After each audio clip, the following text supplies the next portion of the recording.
This video presents historical context and theories based on the quotes from real public figures. The views expressed do not represent those of the video's producers or narrator. It is intended for informative purposes and not to offend. The glam of Hollywood is not just as smooth as it has been portrayed in the public. There are countless unsolved, dark, mysterious stories of the people in Hollywood that are, to this day, moot. From the days when artists were blackmailed by notorious gangs to the days sexual acts became so popular that it affected their sanity. There is very little known about this industry. Why? Because those who try to open up about the dark incidents that happen in Hollywood often see a tragic ending. To be a member of the Illuminati or a member of the elite society or whatever, you would think that I would be, that they would come at me. And I think they did. I've had come at me on some, oh, you should do this type shit. And I was like, what? Man, why the f would I do that? Coolio. Despite the danger that could come with exposing Hollywood, Coolio was one rapper that did not fear the consequences, going on to expose some shady rumors about this industry. Even though Coolio emerged in the same Los Angeles neighborhood in the late 1980s as the aggressive hip-hop acts Dr. Dre, Eazy-E, Ice Cube, as well as the rest of the NWA crew, his subject matter and demeanor were rather light. His hit songs from the 90s were considered the soft beats in the rap industry. I have an original flow in my rhymes. I don't sound like anybody, and I take my time, and I like music. It was a formula that served Coolio well in the late 90s, as his first two albums sold millions of copies worldwide. But after 5 years in the spotlight, he fell out of favor as other hip-hop artists came into the mainstream, and for the next 3 decades, he was perhaps better known for his chirpy work in reality TV, game shows, and film. What's up, everybody? This is the one and only Coolio with the flow, aka El Cool Magnifico. But then, many conspiracy theories started to boil when everybody saw a worldwide famous rapper just doing game shows. Nobody expected the ultra-famous drop Gangster Paradise, which was a perfect example of a blend of a gangster's brutal life with a melodic, lighthearted side of rap, to end up like that. I was pretty excited about it, to tell you the truth. When I let the record company hear it, their exact words were, "Oh yeah, it's a good album cut." Swear to God, they said that. They won't deny that right now. To start with, Coolio's life was rough from the very start. He used to live with his mother when he was 5, when she broke up with her husband. That was until she started drinking, neglecting her son. Due to his mother's negligence, Coolio started running with the neighborhood gangs, even bringing weapons to school. For a while, until I got to junior high school, and then I just started fighting back. When I started fighting back, and then they stopped bullying me.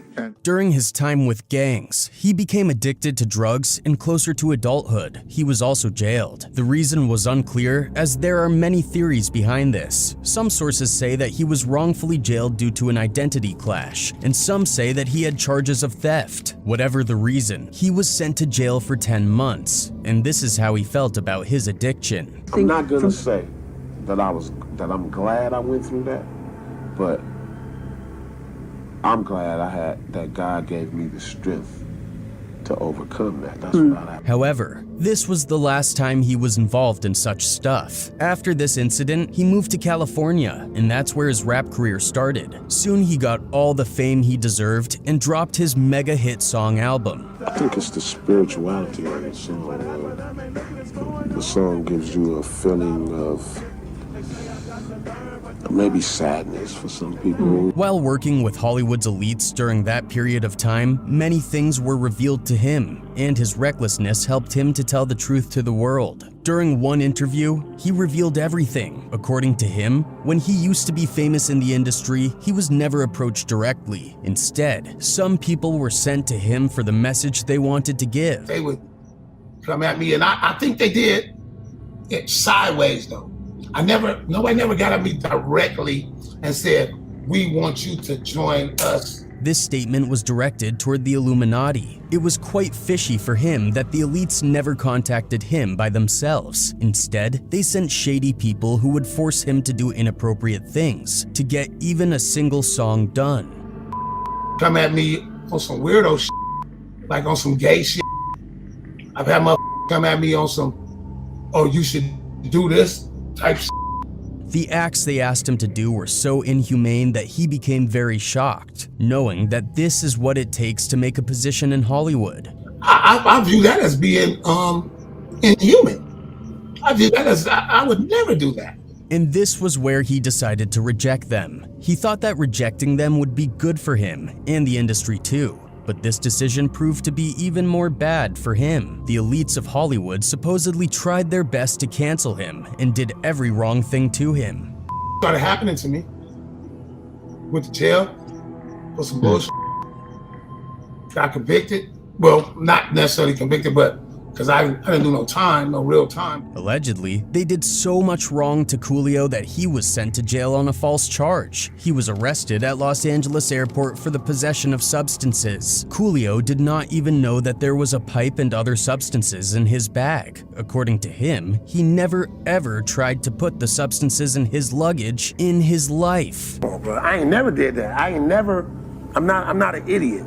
The first thing I said, when they pulled that pipe out that bag, I said, that's not mine. When Coolio said this to the police, they responded that they would check, and they checked exactly the bag in which the things were put, as if they knew that this was the suspicious bag. Inside my bag, with all my wires, my Xbox, the bag that they're gonna open and search.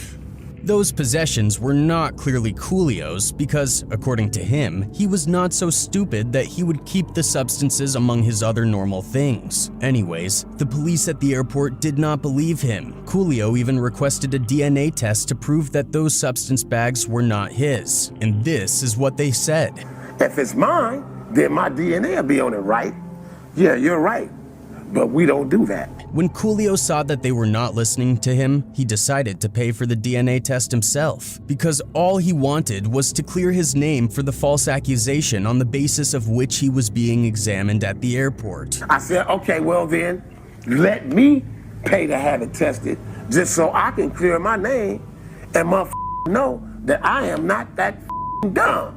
But this also did not work out for him, and consequently he was arrested for the possession of substance and gun possession. Coolio was supposed to pay for 3 years in jail probation. However, as part of the negotiated plea deal that kept him out of jail, he was also required to complete community service for a period of 45 days, despite the fact that his reputation was torn. When something happens, whether it's true or it's not true, once it's been said, for most people it's true. Later during the trials, it was proved that Coolio was not involved in the possession of any weapon possession. This is what he said during his interview. It was a misunderstanding. I do not condone the use of firearms, legal or illegal. Thanks to the court and the attorneys handling this for me so I can still do the work that I do. But for the substance possession case, he was sentenced to 10 months in jail with drug rehabilitation. And this was all done to him because he rejected the elites of Hollywood. This was just one incident that he revealed, and he wanted to tell more about this industry, but he was afraid that they would do harm to him. Coolio knew that they were ultra powerful. There's a lot of shit I know that I want to tell people. It's a lot of things that I want to teach, but I'm afraid. I'm gonna be honest with you, I'm scared because I got 4 grandchildren. In the interview in which he was revealing the truth, he seemed to be so scared that they might harm his family. He decided to keep mum about the things he knows, out of fear. But there were certainly some inappropriate activities that were going on during those days, which were also used to manipulate artists. People are telling the truth. You know, I've seen some crazy shit. I've seen some crazy shit, bro. I've seen some shit. Wow, I've seen some shit that made me go, what the f? Now, as soon as he disclosed everything that happened to him during his time in Hollywood, he started to receive death threats. And ultimately, after some time, he was found dead. But before his death, this is what he said. And you sit there and argue them down about how it's not true. I'm cool on that. For real. Cause you know, it is worth noticing here that right after this video was released, Coolio was found dead in a bathroom. Before his death, he came to his friend's home for a hangout and went to use the bathroom but never came out of it alive. And when his friends went to check on him, they found him dead on the floor. The medics determined that he had suffered a severe heart attack. Grammy Award-winning US rapper Coolio has died in Los Angeles. The legendary entertainer, whose real name is Artist Leon Ivy Jr., was 59 years old. Since then, a whole series of recent interviews with Coolio has surfaced, in which he claims that he is going to expose the music industry, that he saw things that would get him killed, and that he was about to wake up black people and make them understand what their true origins are. I think you one of the most important black men in America, bro. Now we know that anytime a celebrity dies, conspiracy theorists are going to say that it was the work of a secret government cabal, or the Illuminati or the royal family. They're going to connect numbers and initials and dates and album cover imagery to reach conclusions that they claim to prove a celebrity was murdered. So naturally, people are now saying that Coolio was taken out because he knew too much and needed to be silenced. Look how absolutely certain some people are that this is the case. R.I.P. Coolio for standing for the truth and exposing the music industry for what it is. However, we all know he was murdered because of this reason. R.I.P. to the OG. Another one added, "When I first heard of his passing, I told my wife he was exposing the truth, and that's what happened to him. I saw his interview when he talked about how they came for him and his family. They got to him, bro, especially if they say his was related, then we know they got to him." And one person also said, "I don't believe in coincidence. He suddenly and mysteriously passes away after expressing his desire to make black people wake up and understand where they really came from. And after he talked about how he has supporters that are willing to stand up and help the movement. If you're famous with a voice and you start saying something they don't like, they take you out." So how likely is it that this is the case? Coolio was never really the sort of guy who would spearhead a movement to expose the music industry, but people don't doubt that he knew of some of the dodgy and secretive workings behind the scenes. Before his death, he went on a podcast where he suggested there are big-time rappers who had got their record deals because they were shagging powerful music industry executives. To be a member of the Illuminati or a member of the elite society or whatever, you would think that they would come at me, and I think they did. It's sideways though. Tim Pool, the host of the podcast Timcast, did not waste a single minute after breaking the news of Coolio's passing, before turning the conversation to recent deaths caused by heart disease. You're not allowed to ask any questions about that. This program was brought to you by Pfizer, he added, sarcastically referencing the pharmaceutical corporation. But another reason behind disclosing such confidential things was also that he had a personal grudge to bear, as he felt he had been wronged in some way about the publishing rights to Gangsta's Paradise. How does that work with YouTube? Steve Wonder got the lion's share. Oh man. I got all the writers. Oh, okay. All the writers, and I got a small portion of it, which is. After Coolio's death, some QAnon influencers and fringe forum users were quick to suggest he was assassinated as part of a larger plot to keep him from exposing. Some sources said his death was mainly due to the COVID-19 vaccine, but when the autopsy was done, it was found that he overdosed. He sort of mentioned that with that free spirit comes using drugs. Choke, no joke. Although Coolio was the first one to disclose every dark activity going on behind the glamour of Hollywood, there are some other artists too who shared their suspicious experiences in this field. One of them is Choke, no joke. Choke is a videographer who has worked with a lot of artists. With many of these artists, his experience was good, but with one artist, Jay-Z, he had quite an unpleasant work experience. It's f***ed up out here. It's f***ed up out here. And everybody out here that's friend, like they doing so motherfucking good is lying. Basically, Choke used to work with Def Jam Recordings. Jay-Z has remained the president of this label for quite some time, and during his tenure, artists were bound to sleep with the executives and perform some inappropriate stuff with them to get their work done. We hit this brick wall where we get executives that try to sleep with us for us to move forward in the industry, right? And this started a never-ending rope of funds between Choke and Jay-Z. There were many occasions where Choke described how Jay-Z is a secret hater who signs artists he either fears or wants to keep under his thumb in order to prevent competition. Jay-Z's a hater? Don't y'all know that he blocks people too? He used the example of Jay-Z's wife Beyonce, dropping music for Lion King at the same time as Nas's Lost Tape project. They could block any and everybody they want right now because they have the power, because they the two at the top. He even made the conclusion that Jay was still not totally over his beef with Nas from the early part of the century. What Nas do? Turn around. We announced that he dropping the Lost tapes too. And what they do? A few days later, a week later, they announced Beyonce's dropping the Lion King soundtrack. Choke No Joke also delved further into the topic of Jay-Z's failure to give back to the communities and individuals who were instrumental in his rise to wealth and fame. So now what they trying to do is they trying to break America. Yeah, permanent action is over. That's enough thing. They just slid that Yo, bro. He went on to discuss the historic night that Jay-Z brought Cameron out on stage. He believed that Jay-Z did this in order to embarrass Damon Dash and to have the great New York rappers that he had battled with kiss the ring. He was selling that to Cameron and them. That was they beat, and Jay performed, or Jay comes out at one of the award shows. I think it was the BET Awards.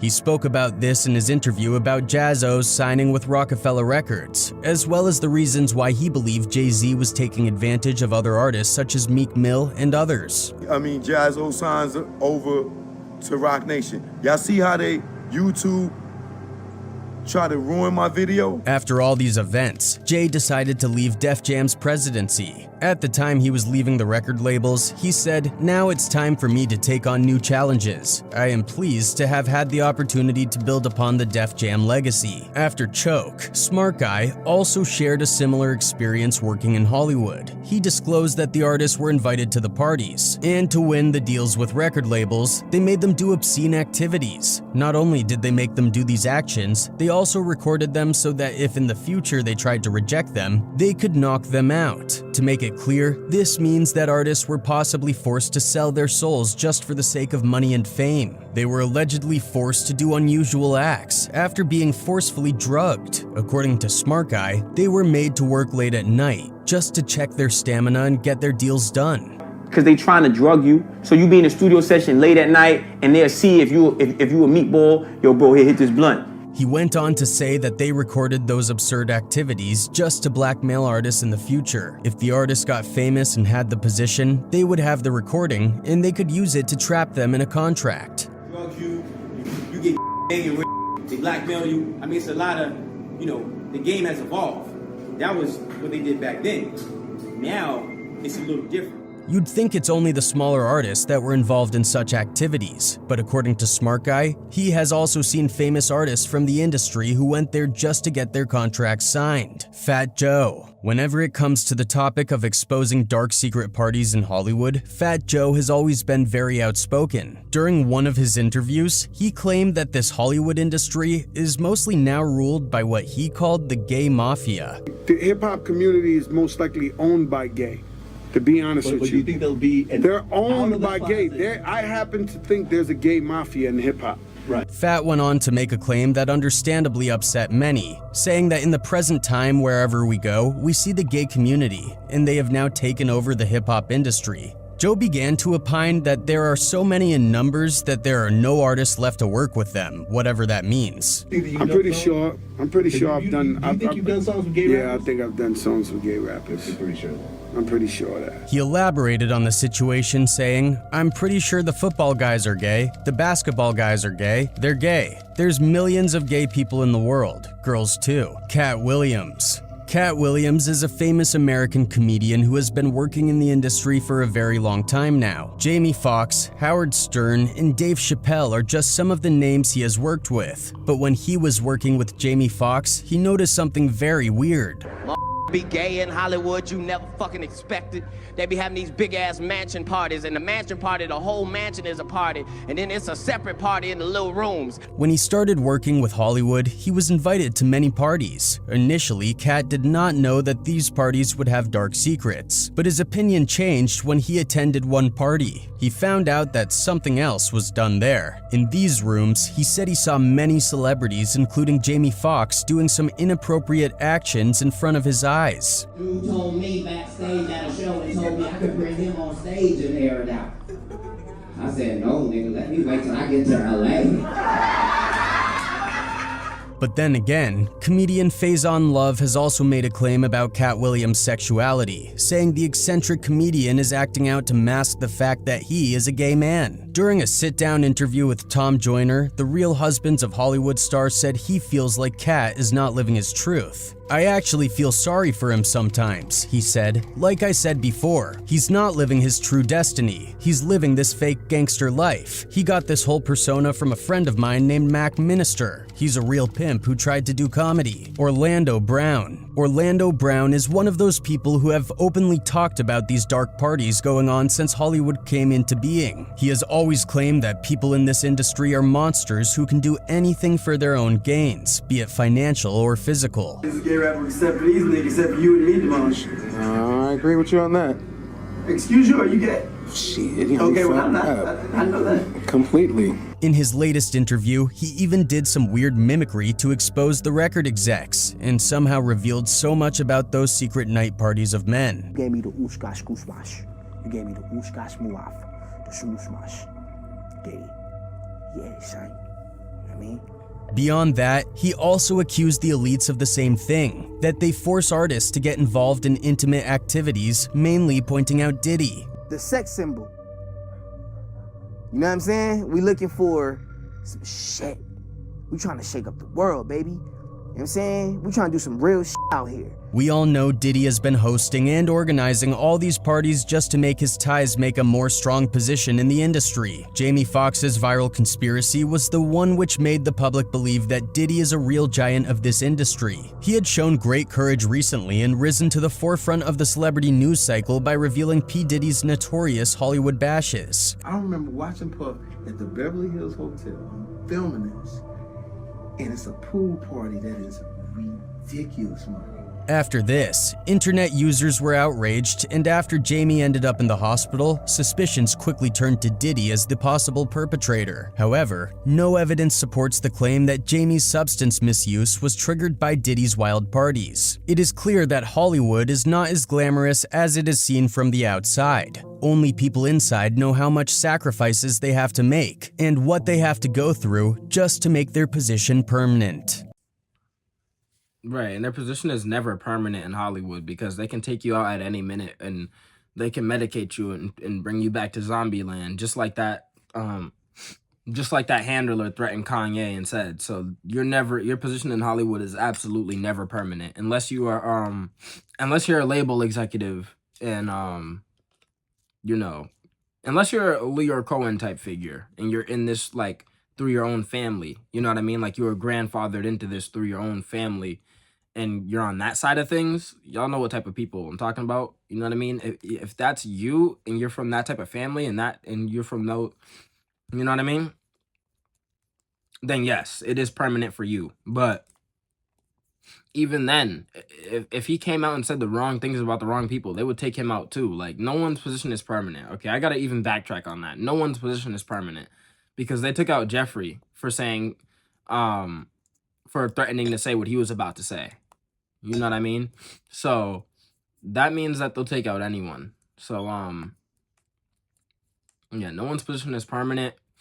Coolio, I wouldn't doubt that, Hollywood took him out because we've seen it happen where people threatened to expose the truth and they got taken out, you know what I mean? Just like with Jeffrey, so this happens all the time. I would not doubt it at all. And also, and yeah, pretty much that's it. You know what I mean? I wouldn't doubt that. And we know that they have to make sacrifices and enter through certain rituals and enter through the Fallschirmbargen to gain fame and to be in Hollywood, okay, and to be inside these circles. So this is something that we all blatantly know. And yeah, so if you enjoyed the video, like the video, link to Patrons in the description.